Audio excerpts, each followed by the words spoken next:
Hi, my love. Welcome to the Gemma Hanley podcast. My name is Gemma. I'm your host. This is the space where I have honest conversations about overcoming anxiety and overwhelm so that you can calm your nervous system and feel really confident and happy and calm from within yourself. Along the way, I share my own stories of holistically healing 23 years of anxiety and depression myself. And so if you're a woman seeking answers to perfectionism, people-pleasing, burnout, resistance, you may love, you're in the right place. Let's do it. Let's begin. And before we begin, I want to pay my respects and acknowledge the traditional custodians of the land upon which I am recording from, which is the Gubbi Gubbi tribe. And I want to extend that acknowledgement to their elders, past, present, and emerging, as well as anybody of Indigenous or Torres Strait Islander heritage watching this replay. Hey, my loves, welcome back to the potty. I am very excited, internally bouncing with energy to bring you today's guest. This beautiful woman, Hilary, is a human design teacher and practitioner who discovered this transformative modality in 2018 when she was working as a lawyer. At that time, she'd studied for 7 years and then landed in a toxic work environment where she felt inauthentic, lost, and drained daily. In her work as a human design teacher and practitioner, Hilary combines many modalities that have helped to transform her own life, including astrology, manifestation, mindset, and psychology. She is here as such a gift, by the way, to provide women with the support, clarity, and guidance for making steps forward, empowering them to be their most magnetic and create their dream life. Welcome to the potty, my love, Hilary. How are you? Thank you so much. I'm so good. I'm so happy to be here and to see your glowing face. Thank you for having me. That's so funny that you just used that word. I'm going to share in a minute how we met, just so that we can bring the listeners into our world a little bit. Yeah. One of the things I also do when I have a guest on the podcast, which I normally do second, but we're going to start there now, is just share a couple of things that I love about this person. And for you, like one of the things that stands out to me is you are always glowing. Oh. And it's really one of the other things that goes alongside this is I feel like you literally have a bounce in your step. You've got, if you see a silhouette in the distance, it's like, I know that's Hilary. It's so funny you say that. I get paid out so much for my walk. I love how you see the beauty and the bounce. I definitely have always, my family will make fun of my walk. So thank you for saying. Oh my God, that's an asset. I would say. Everyone just says it's very distinctive, my walk. And it is, it's like the bounce. It's kind of like I'm bouncing as I'm walking. I've tried to almost be more streamlined and it's never worked. I've just had to, my walk. It's a vibe. But thank you, that's so beautiful. Yeah, the other thing that I love so much about you too, and our friendship and our connection, is just how easy and effortless it is. And I just find, from the moment we met, which I'll talk about in a minute, I've just found you have such an open and such a generous heart. And yeah, the other word that goes along with glow for you, I think, is just like glimmer.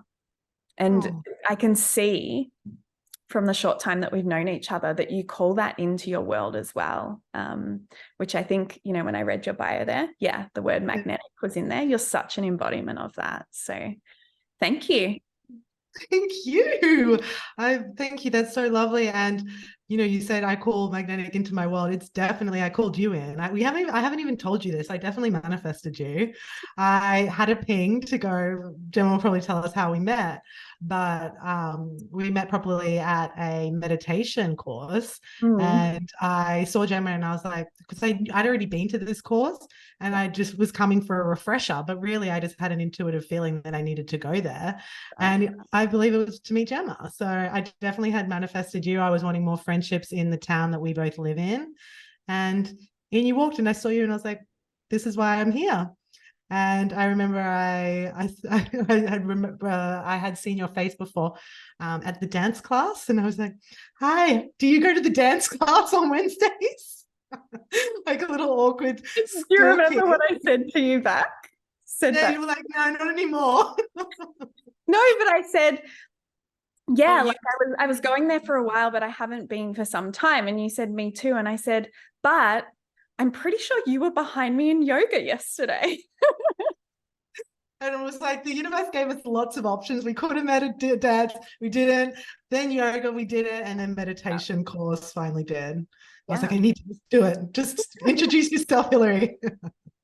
The rest is history. And Yeah. for us to be living in the same, well, close enough as the same suburb, Mm. Coolum and Mount Coolum. Yeah. So amazing. Mm. Yeah, it's been a fun time ever since. So beautiful. You've done that part for me. That's how we met. And I love it. I love that story of how it was, yeah, we were at the same dance class, we're in the same yoga class, we're in the same meditation class. It's time for us to connect. Yes, and it's also such a testament if you are wanting to create community or meet like-minded people, just go to the places that you go to, a dance class, yoga, and meditation, and you're bound to, and just put yourself out there. Yeah, So being open in those spaces. exactly. Everyone just wants to make more connections. So sometimes you just have to be the first one to put yourself out there. Do you know, when I'm speaking to as well, when I said it's been so easy and effortless for you, is you're probably one of the first friendships or one of the only friendships where I haven't been the one putting myself out there. And it's been really nice to receive that. And as I'm actually sharing this with you, I'm kind of just reflecting that even in the last few months, and we probably only met maybe 3 months ago, is that? Yeah. I've actually noticed that, yeah, the qualities that I have brought to my friendships are starting to really be brought to me, which is really nice. And a side note, not what we're Circle. about, Full circle. Get what you want. yeah. Yeah. All right. Shall we begin? Because I'm really excited for this conversation. I feel like I'm going to learn a lot from this conversation. I learn so much from you and so enjoy, being around and in amongst your wisdom. So I think we'll start with more of the basics around human design today. And then maybe in the future, we can have you back to delve a little deeper. Of course. My first natural question is, what is human design? Yes, the big question. With human design, it's so hard to embody the nuances, the intricacies, the depth in like an elevator pitch, but I'll give it a go. It really is it's a modality that combines lots of different ancient wisdoms and genetic physics to create your master blueprint of you. It's a way to understand yourself, know how to use your energy in the world, and know what roles to step into in order to feel your most fulfilled, your most purposeful, and to create your aligned direction and path, one that's of less resistance and less struggle. So what human design talks a lot about is that we're all so different. It's called the science of differentiation, where we all have this beautiful life force energy within us, but we're here to use it in different ways. So when we honor our own intuitive nudges or what we're curious about or what we're naturally good at, that's when we we saw it's easeful, as you said, and it feels natural, and things, people come out of nowhere, opportunities happen. It's when we're trying to be like someone else that we're not, or we're looking and placing our authority or decision making to other people, or we're running off our conditioning, which the whole point of human design is deconditioning, to release all the shoulds of what you feel like you have to be or what you need to be in order to be successful and loved. So we're releasing all of that, and we're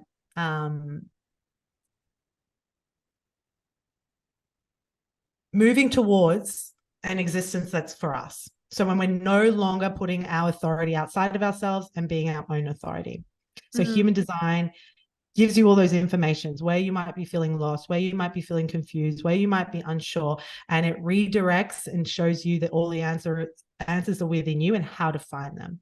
So I always like to think, hopefully one day we don't need human design, but right now in society, sometimes we need a modality or a blueprint to show us this is who you are, this is who you came to be, these are all your strengths, this is what you're here to give to the world, this is where you're going to feel most purposeful, this is how you make decisions, this is how your best environments are, your best digestion type, all these things, so that we can start trusting it within ourselves and then follow it, rather than asking your dad or asking your partner or judging yourself because you're so different to everyone else. When you're in your magic lane, that's when it all happens. That's when it flows. Yeah. Yeah. So many things are popping up as I'm listening to you speak. And, one of the things that popped up first was me thinking of, okay, well, what prevents us from connecting with this and listening to you speak? And, comparison, I imagine, is one of them, because, as soon as we're referencing someone or something outside of ourselves, we're disconnecting from the innate intelligence within us. The other thing that I just heard, and like, I haven't gone deep into the human design world, but for where I have gone and what I have seen, it's often this feeling of just like, oh my gosh, like that makes sense. And this feeling of relief and these aha moments, which I find really powerful. And yeah, I haven't explored it too deeply. What I do understand, and I'll get you to like correct me and then shoot off in whatever direction you want to go with this, is that there's 4 different main human design categories. Is that right? 5. Yeah. 5. Okay, maybe I just hand this over right There's now. 4, depending on which camps you're talking. You could say it's 4, but the more newer evolution of human design is talking about 5. But I also love what you just said so much about comparison, because we aren't taught right from a young age to trust or to connect within ourselves, to connect with our bodies. We didn't go to intuition school. We were taught to just live from the mind and live from logic. And what lives from the mind is often what we've seen done before. So we're going to compare ourselves to the people around us, or compare yourself to ways other people are doing things, thinking that that must be the only way, when really that's all just white noise and distractions, and will take you off path, when really, yeah, it's all about reconnecting within. And yeah, every single different type, as you said, has their own way of reconnecting to themselves and using their energy. So we want to be living from a place where we're deconditioning all those thoughts or ways we think we need to do it, and coming back to our energy, ourselves. Yeah. So yes, we have the 5 energy types. So this is the most important part of human design, and it is almost like the foundational level. If you are living according to your energy type, everything else will fall into place. So we have 5 because there is 5 very distinct different ways of using your energy. So as I think, Gemma, you're a generator. Is that correct? Yes. Okay. We need to look up your chart so I can look it up. Well, I've got it, but we need to pass it on. I need to come and have a session. Yes. Well, I love to just see it. Even like when I'm talking with anyone, it gives me so much insight. So with the generator, you have a very strong gut instinct, and you were designed to follow and use your energy according to that gut response. You're not meant to just know where you're supposed to go. Your gut will always be guiding you in the direction of least resistance and most flow and fulfillment. And this is going to be according to whether there's an expansion in your body and expansion in your gut. And it feels like this generating of life force energy, where the name suggests. So where generators can get lost or get frustrated is when they're saying yes to things that their gut is telling them no, when they're ignoring the constriction of their body and ignoring their body's wisdom, and instead living from the mind, feeling like they have to keep commitments that are just draining them, or feeling like they're people pleasing, or feeling as well a disbelief that they can do what they love and that's what they're here for. Yeah. The generators are really here to show us that you can do what you love, and that's going to be of service to the rest of the world. It's not selfish. And if anything, it means you are going to be creating what the world needs, and you're going to be giving and generating life force energy for the rest of us.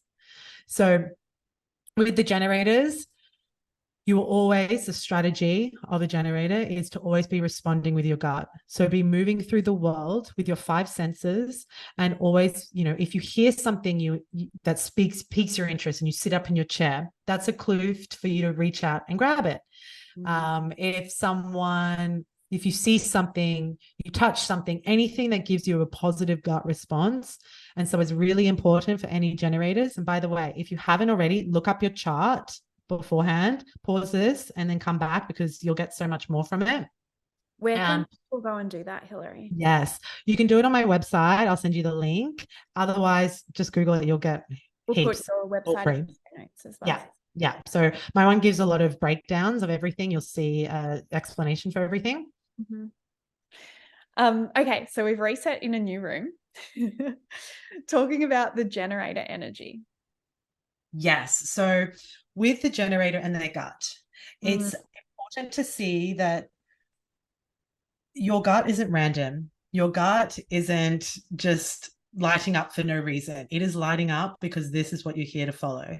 Every single generator their guts will light up for something different. So when a generator is following that gut, that's when they're in their purpose and when they're doing what they're here to do. It's not naive. It's not silly. We're seeing that people can create really amazing things that we would never have ever believed that they could make money from it. They could create a business from it, or they could create a community through it. And it just shows that when a generator is doing what they love and it's lighting them up, it draws people in. They are extremely magnetic, and opportunities come from, they're unexpected. So as a generator, and as well as a manifesting generator, you always just want to be trusting that sacral, trusting your gut. Really noticing when your mind tries and talks you out of what your gut is telling you. Your gut speaks, and your mind 2 milliseconds later will tell you why it's wrong, why it's illogical, and your gut will never make sense. This is the thing. Your gut just speaks in the moment, and it's present, and it shows you an expansion.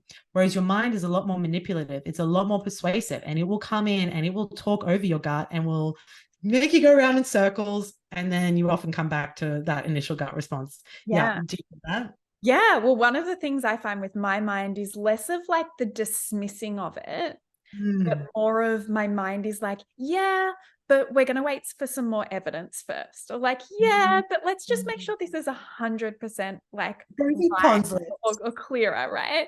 And so actually something that I've been just subtly working with just in the last week or two is stepping out of waiting energy, right? Because you're right. I already know.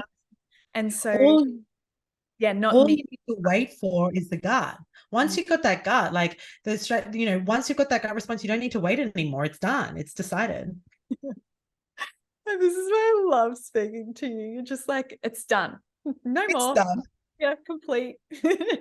Next. It's a waste of time, no. But it's giving love to yourself as well, though, when when you're doing so exactly. much. Just hearing it, giving love, if that's part of your, inner child, just that fears that's trying to keep you safe. This is the thing. Your mind doesn't like risk. It's risk averse. It doesn't want change. It wants to keep you in the same space. And that's a beautiful, I guess, mission it has. But at the same time, when and you can start trusting the gut and knowing that the mind, when it's just keeping you stuck, it's no longer about safety, and really seeing that gut, it knows so much more than we do. Our mind loves certainty, and the gut doesn't give that. The gut can't give you the full bullet point plan and action plan and say, this is how it's all going to go. You just have to trust that in each step, when you follow your gut, the next step will reveal itself. And then from there, you can tap back into your gut. And this is the thing, I'm actually quite jealous about the generators, that you guys have got that gut that you can just tap in and out of. Or we don't want to ever be tapping out, but you can also always tapping in. And so you have this inner navigation system that is always can guide you, but it's just first, and that's the hardest thing, is to trust it and to follow it. So then what does that look like for some of the other energy types if it's not like, where do they feel it? How do they know? So we have, I'll quickly say the manifesting generator because they're similar, but they're a bit different in the sense of that they use their energy in a very quick and fast pace. So they have the same gut instinct, but because they're constantly moving and constantly shifting and evolving, their gut can change a lot. So that can be quite hard with the conditioning or the societal perceptions that if you don't stick to one thing, then you're not going to be successful. Or if you don't master one thing, or you don't, hone into one niche even, then you're going to be all over the shop or flaky, or people won't understand, or if you don't stick to it, then you're a quitter. And this is so incorrect for a manifesting generator because they need to be constantly moving. They're going to really love something, master it, and then be over it. And if they force something just because they feel like I don't want to be a quitter, they're basically quitting their real authenticity or quitting their purpose. So the manifesting generator, they have to be so comfortable in the death rebirth process of like letting things go when they're no longer for them and seeing the crazy beautiful new energy that can come through. They are people that it's so against their nature if they're bored or stagnant. So if they're feeling bored or stagnant or uninspired, it's time to like dance with life again, time to shift things up. So always be tapping back in and out with your gut as a manifesting generator. So that's that difference. So yes, your question about what are the other types. So this is where authorities come in. So this is a whole different part of human design from the energy types. It's how your intuition is guiding you. And there's 9 different authorities. Yeah. So for example, I have an emotional authority, which means that mine's a lot based on my emotional wave that I have, whereas yours is a sacral. So it's your gut. So mine's through my emotions. My emotions aren't erratic or, my emotions are intel for me. And really letting the energy flow through. I have this natural highs and lows that I experience. And so I need to give myself a lot of time to make a decision because my highs and lows mean that I look at the world differently, just depending on where I am in my wave. And yeah, it's about following this, like what makes me feel content, what still feels good in my body. It's a similar, but it's less of this. You can be very indecisive as an emotional authority. Basically, you never feel 100%. So if anyone here has an emotional authority listening, that saying, if it's not a hell yes, it's a fuck no, that does not apply to us. We never feel 100% sure on something, so you have to trust at about the 80% sure. So yes, but the other different types, do you want me to go into them? The more I was curious about, what's the inner compass, I guess, for lack of a better word, for the other types. But what I'm hearing from you is maybe it's not just because like I can't even think of another type off the top of my head, but Projector.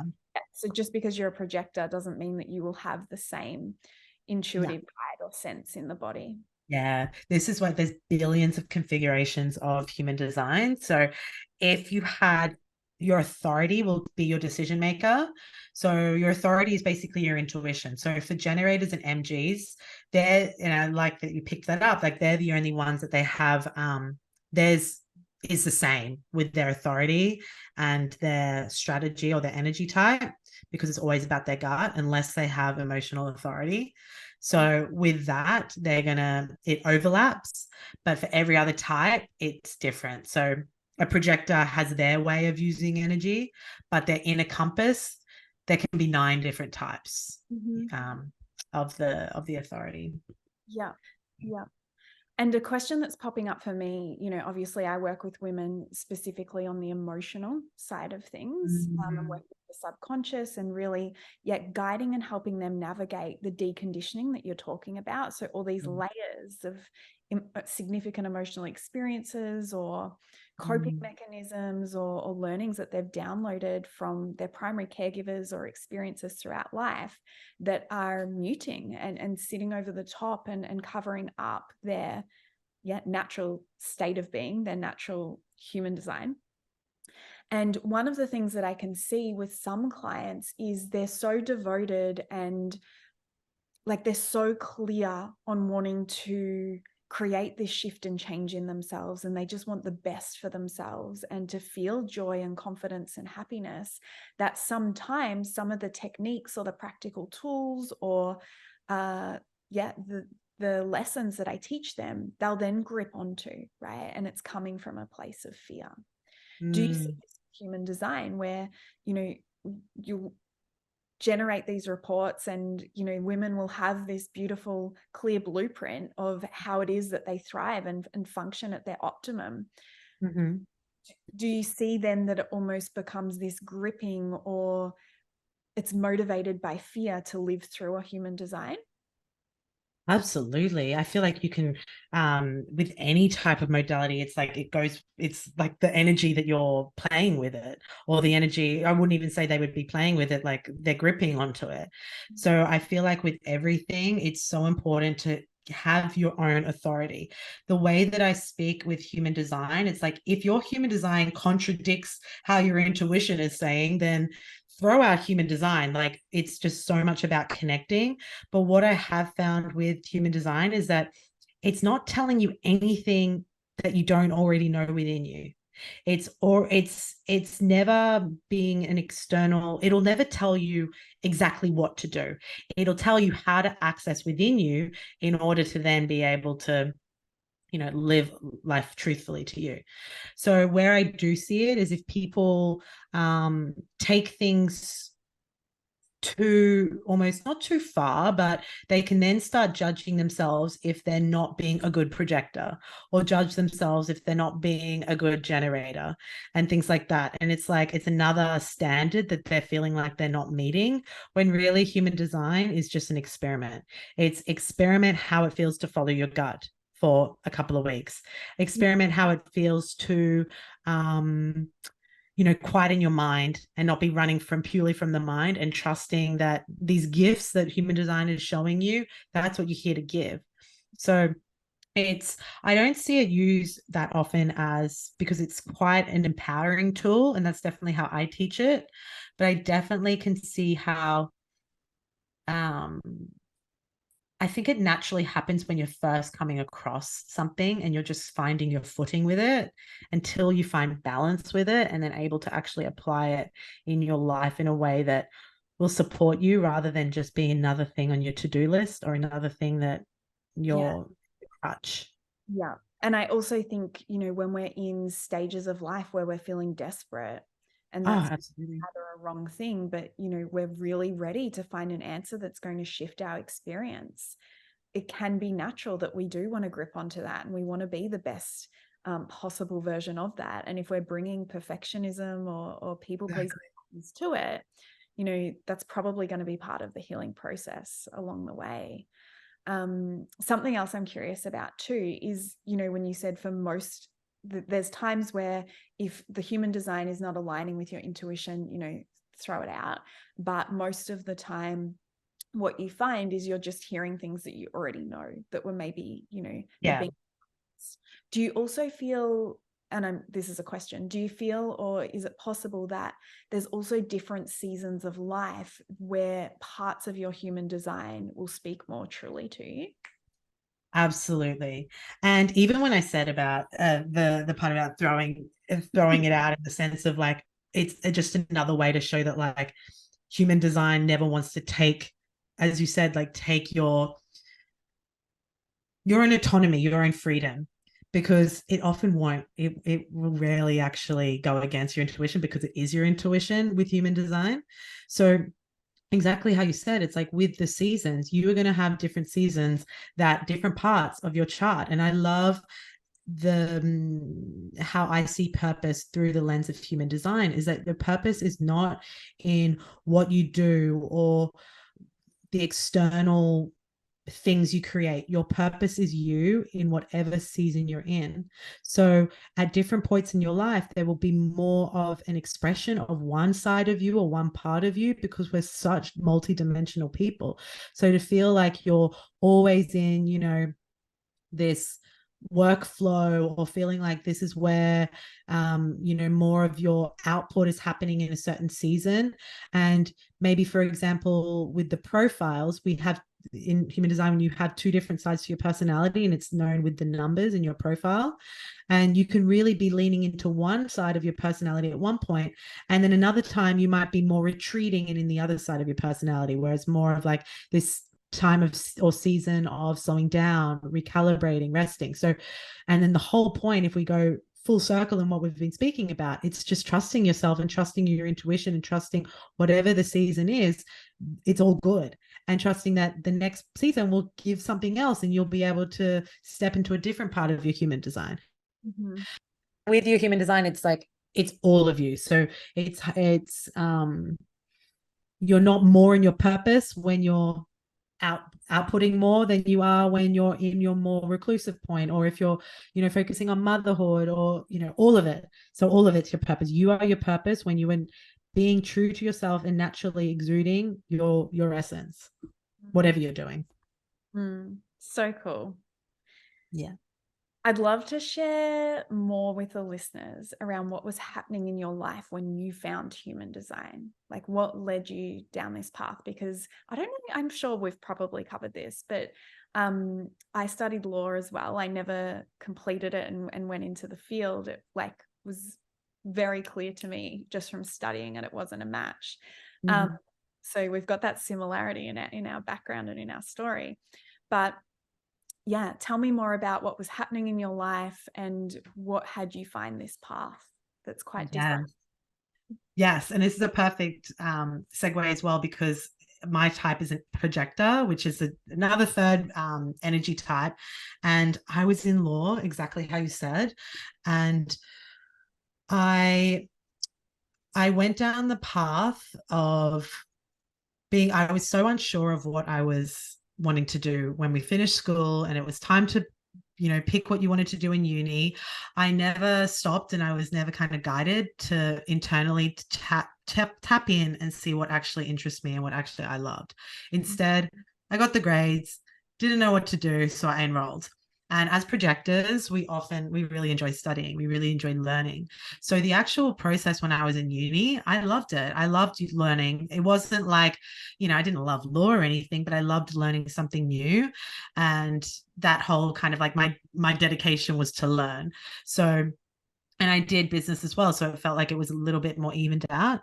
But once I actually got into the workforce, it felt so inauthentic, so misaligned. I started to get panic attacks, and I never had experienced panic attacks in my life.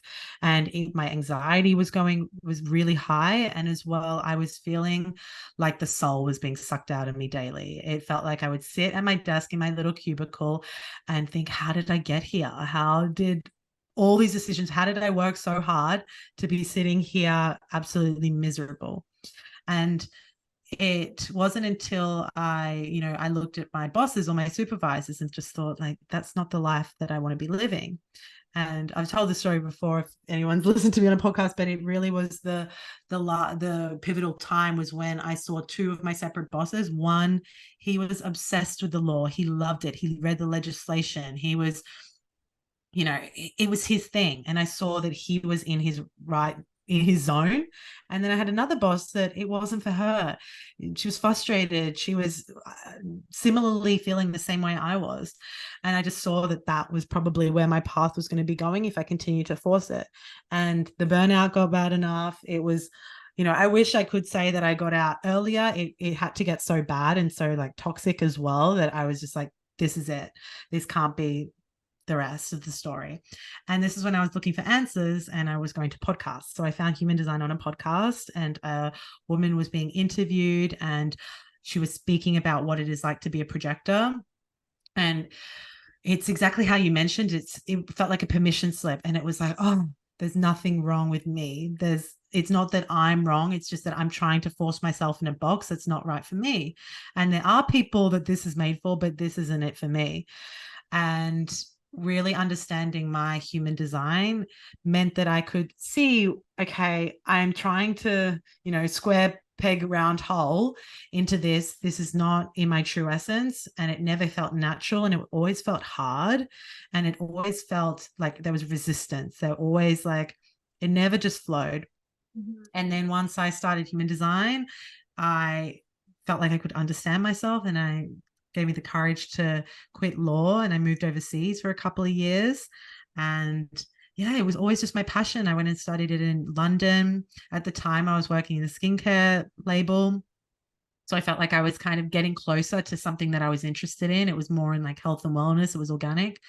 And then I was doing it on the side, and it felt like I could live as a projector. So should I say a little bit about the projector now, just for other projectors listening? Sure. Yes. So the projector, you are only 20% of the population.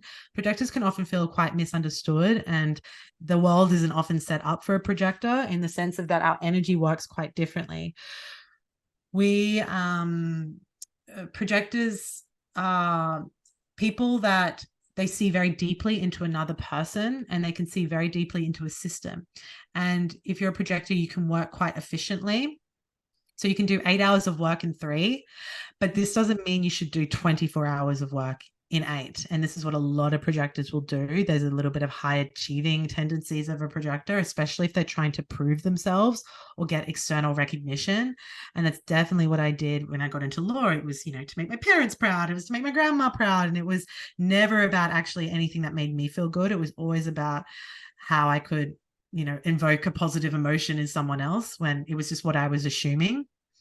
So as a projector, you're here to give your guidance. You're here to give what you see so clearly. And it's so important for you to be present in who you are, where you are, who you're with. And you're often the person that will give advice to people or give different perspectives. But the way that your energy works differently is you're not meant to do so much doing all the time. And it's a lot more about guiding. And a lot of projectors can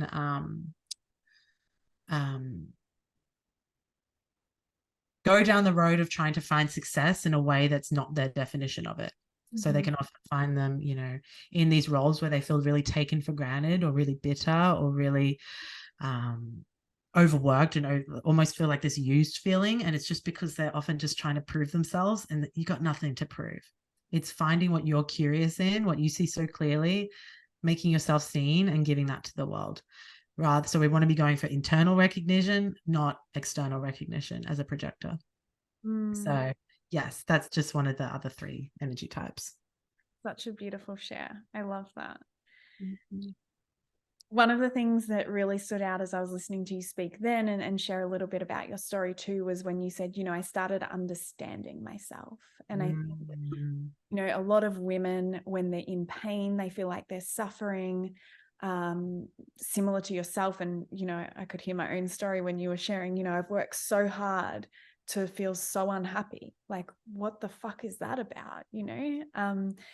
And we think we have to arrive at some destination or have some outcome before we're going to feel happy and fulfilled. And when it's aligned and when it is intuitively true, yeah, that feels phenomenal, right? I don't want to downsize or mute the importance of that. And I think what is very, very commonly misunderstood is that it's actually the self-understanding piece that brings that inner calm, that feeling of, oh my gosh, I know who I am and why I'm here and what I need. And from that place, we can then create anything that's going to fuel happiness and confidence and freedom and calm and feel like a life force within us. It's not actually arriving at those outcomes that brings the happiness and joy. And as I'm listening to you speak, I can really absolutely hear how human design was such an integral and important piece in you shifting out of that, deep unhappiness and miserable state, and and burnout, and transitioning into the woman that I see, that glows, that shimmers. And so I'm also wondering, human design, I imagine, would be one, but what would be, 2 other tips or just pieces of wisdom or advice that you would give to women that, feel like they're burnt out, feel like they don't know where to turn to find happiness, but also to self-nurture and rebuild vibrancy and energy? Yes, I couldn't agree more. It is like we look for this external sources in order to give us the happiness, the calmness, and it's never sustainable, and it doesn't actually ever work. It's only when you cultivate it within you, and then from there you create, and it exudes from there, and you create your reality. So exactly how you said, human design was the way to connect to it, but then from there it's having the practices of um, daily practices as well. I think this is what people think. It's like, oh, once I've got it, then you have it forever. It's no, it's always coming back, always coming back, always coming back. And knowing that when you do get off track, or you do, you know, have a day that kind of goes off the rails or whatever, you can always come back. And it's the little things. I feel like people, it's not these big monumental tasks you need to do, or you even need to go on a big retreat or an ashram or anything. It's just cultivating the inner peace within you. And I feel like it's different for everyone, but what I found, it's the most about getting into your body.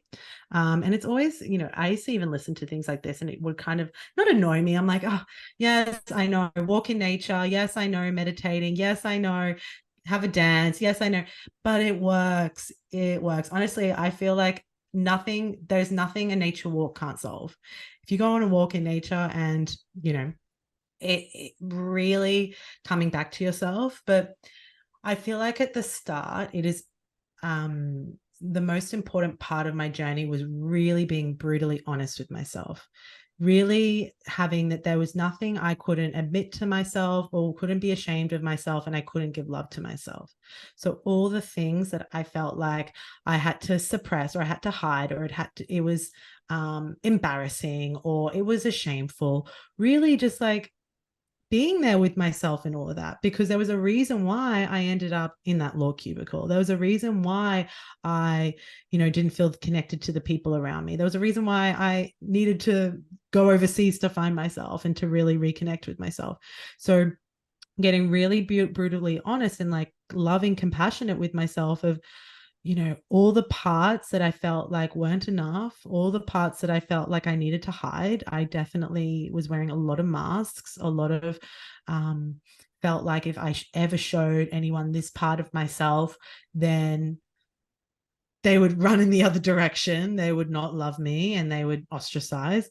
And really like being there in those parts, and also starting to show them to the people around me. I feel like when you can just be honest with yourself, there's less of your just a propensity to be on autopilot, or it doesn't mean you have to make any big changes.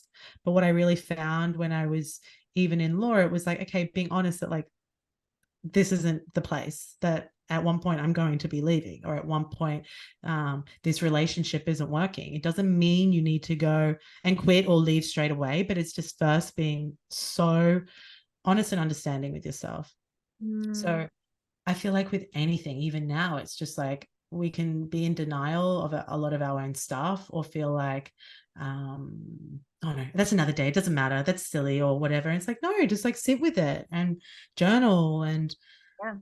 meditate. I did a lot of inner child shadow work, all those beautiful things that we have, um, and see it as a gift that you have this ability to then be able to just truly be like your own best friend, and your own lover, your own, support person. Mm-hmm. So that would be first one. Second one, I feel like the more that you can not judge anything that comes up. A lot of my life was why I felt really disconnected from myself, is because I was suppressing my emotions. And I saw and I labeled my emotions, that if I really prided myself on being logical, that I didn't show emotions. My sister was a lot more emotional growing up, and beautiful. Now I look to her and I'm like, expander, what an inspiration that she was. If something was a little bit, didn't make sense to her or wasn't right in her body, she would say it, and she would just, she would not hold back. At the time when I was a kid, it was like, no, stop ruffling any feathers. I was trying to keep the peace. And now I've learned that, the emotion, it's just energy. It just needs to move through your body, and the power and the strength and the beauty. And now just letting yourself to express any emotion that you have, and it doesn't have to mean anything, has been a big thing for me as someone with an emotional authority, because I used to always have to create a narrative around why I was feeling something, and instead just letting it flow through you. I'll like honestly do the breathing fake cry if I know I need to have a cry until it comes out, and then, or a dance, put on a song, go for a walk. So I always find that if you're feeling too much in your head, connect to your body. And the other thing is, we both do it, is Vedic meditation. That's been the most life-changing thing for me, for sure. Amazing. And that's been so like quite recent as well, I right? know, it's changed everything, because I noticed that I was still, I was still feeling overwhelmed even with my human design business. I felt overwhelmed with, how much business was coming in. And then the second I started Vedic meditation, that left. I was still taking the same mentality that I had from law, and just putting that into my human design business. Obviously I had more balance, and I was, still taking my own time. I was doing my own hours. But if you have the same energy and the same, I want to say, like, not urgency, but I think I was almost taking things a bit too seriously. And it's not like I don't take it seriously now, but it's just like, it's less of this grabbing or lack, or feeling like this overwhelm. Yeah. So meditation has been really big. Control. Yeah. I'm laughing because we met in meditation training. Mm-hmm. A lot of our first conversations were around that. And I remember standing outside of the yoga studio one day, and both of us, it's just me, have we become too relaxed? Yes. And what used to stress about, right? Because the same amount of stuff is there, and the same amount of stuff is getting done. But yeah, More is getting done. That's the thing. no longer there. Yeah. I had like less back then, so I don't even know what. And I know we were in yoga, and we're just like, God, because there's this disbelief that you're going to get anything done. Then there's this disbelief that you're going to be successful if you're not. I think there's a really strong, and I see it a lot, is an addiction to stress. Like, if I'm not stressed, then I won't be hardworking. If I'm not overwhelmed, then, if I'm not busy, then I won't get anything done. It's like, no, you'll get more done, and it'll be more effective and more productive, and the universe can send you more things because you can hold it. Yeah. Yeah. And it's one of the biggest asks and invitations into self-trust as well. Who am I when I'm not allowing adrenaline and stress to drive and motivate every way I'm showing up, and every item I'm ticking off my list? Can I trust myself that like, I've got this, and there is this innate intelligence and drive and ambition in a beautiful way from within me that will continue to express in a far less chaotic and manic or panicked way. Yeah. And like, it's another question to ask. If you really do believe that stress wasn't there, is it the right thing that you're doing if you'll have no desire to show up for it? And it's that trust to actually give yourself a chance. But you have to have the uncomfortable thing of, taking a foot off the accelerator and see, okay, and then, give your body a chance. And it comes from such a more sustainable, present place. And what you're saying there, babe, and what I heard you say is those two other tips around, navigating your way out of burnout or feeling lost and miserable, is essentially like, and what I also heard as you're speaking to was the foundations for building self-worth were embedded within everything that you've just shared there. Because ultimately what your message was, that I heard anyway, was like, can I actually give myself the chance to be who I am? Can I allow myself to be who I am? Even if that feels risky, even if that feels unknown, even if that feels scary, can I create the space to actually find out who I am, rather than spending this life, living this existence where I'm chasing things or looking outside of myself or exhausting myself by ideas of who I think I should be? Can I just let myself be who I am? Yeah.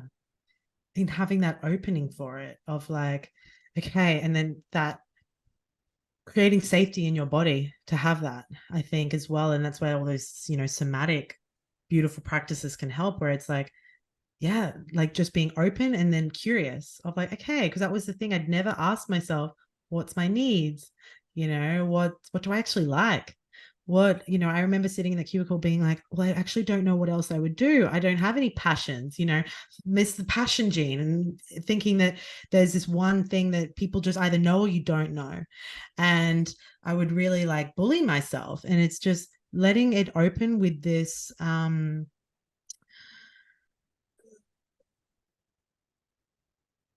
would say like it's a curiosity, but also more of this like,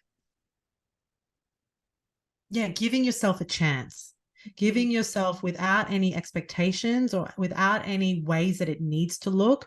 Because as you said, it's so exhausting. I feel like this was a big thing. I was so exhausted all the time. And yes, it was because I was working crazy hours and, it was definitely unaligned work. But at the same time, what I felt was exhausting was putting on this persona or feeling like I needed to always, I remember I even used to always like rehearse things before I would say them. And just this like even inability to trust that just what I wanted to express was more than enough, was beautiful, was what was needed to be said. I have an open throat in human design. And it's even in little things like that, or always feeling like I had to look a certain way, act a certain way. That's what I think even added up even to more of the exhaustion. 100. So yeah, even another tip I would say, it's like rest. With a burnout, it's like you need to like, it has to be really proper rest. It's not just you're just tired, or it's not just you need to have one good night's sleep. Like it is fully, you need to give yourself time to really switch off. And as well, it's about finding the color back in your life. So I would say like really follow the things that bring you joy, and really small. Like I used to even judge myself that I loved all these like, spirituality or human design. I was very much in the closet. I was very secretive about all of it. And when I just let myself explore these things, it was like you started to feel like life force energy moving through you again. So that can help support you. I love how you sort of stepped us through that process for you of like, okay, I'm not happy, but I don't know what would make me happy. And then that is where the real courage comes in, right? Because I think that is where a lot of people will just put it in the too hard basket. There's no other option. So I'll just keep doing what I'm doing because I need to have that certainty. I need to know who I am. Like what I do is who I am. And so if I don't have that answer immediately, it's not okay. And I'm not okay. And I'm not valuable and I'm not worthy, which is so, so untrue. So untrue. And it's like it's put in the too hard basket, also the too late basket. I see a lot of like, it's too late for me. I'm even like 20-year-olds saying this. And it really is. It's never too late to try something new. It's never too late to be a beginner. It's never too late to, reconnect with yourself, or like we have time. I feel like we think, yes, we say life is short, but it's also really long. So, if we think, oh, it's too late or it's too hard, it's like you're really just not giving, again, yourself a chance to have a different type of existence, to have something that, and like there will always be hard moments, but to have something where you feel like it feels like a satisfying existence. It's no longer just you're always, Groundhog Day pushing up against, pushing uphill. Like I feel like we don't need to struggle so much. And there's a lot of conditioning of like, it's got to be hard to earn it. It's got to be, hack it out. Really, like, especially in Australia, it's like, how much can you hack?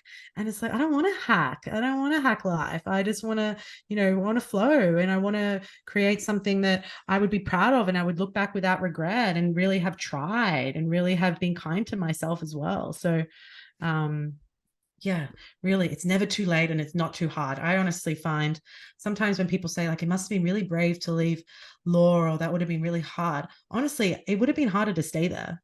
If I'd stayed there, and if I feel like the ones that stay there, that's my version of brave, because I wouldn't be able to keep doing that. So it's just really reframing all these ideas that you have, how you have to do life, and just again reconnect with yourself, and then you create how you should do life. Yes. I feel like that's such a powerful place to start wrapping up. Banger message. I love that. I just want to talk quickly about where the listeners can find you. I know you have an upcoming retreat. I am literally obsessed with the name of this retreat, truly. And I don't say that lightly. And it's probably my favorite name I've ever seen a retreat called. Is it called the Rest Assured? I just know Yeah. the Rest Assured. I'm like, that is so brilliant. And you're starting your own podcast, you're on Instagram, but yeah, we'll put everything in the show notes. But where can the listeners find you, my love? Thank you so much. It is, my Instagram is @designed_as_you. And you can find everything from there. My website, readings, retreat. I do a certification in human design, so you can become a reader or just apply it to your business and your life. And yeah, I share a lot on my Instagram. I love to give more tangible and practical ways to apply human design in your life and more. I go off that. Anything else you want to add before we finish up?